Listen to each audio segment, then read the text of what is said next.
இன்னும் எவ்வளோ டைம் ஆகும்னு தெரியல. பைபாஸ்ல வராம ஊருக்குள்ள போயிருந்தா சீக்கிரம் போயிருக்கலாம்னு நினைக்கிறேன்.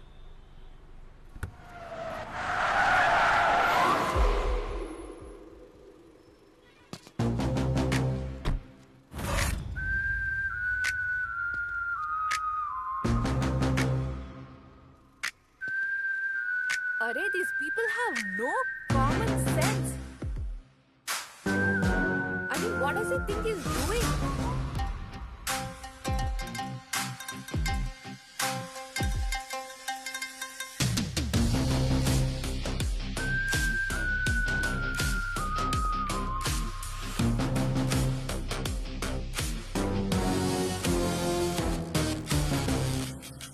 அண்ணா வணக்கண்ணே. வணக்கம். என்ன கிரி, என்ன விஷயம்? ஒன்றும் இல்லைண்ணே, நம்ம பசங்களை ஒருத்தனை லாரிக்காரன் தட்டிட்டு போயிட்டான். ஐயோ, டைம் நல்லா இருந்தால பையன் பிடிச்சிட்டான். மோதிட்டு போயிட்டானா? யாரவன்? கிரி, அவனை விட்டு சொல்றேன்ல. டேய் முட்டாள், சாரி சொல்லு, இல்ல நான் உயிரே போயிடும். விட்டு கிரி, செத்துற போறான். சாரி சொல்றா கிரி, எனக்காக விட்டு. நான் சொல்றேன்ல, விடு.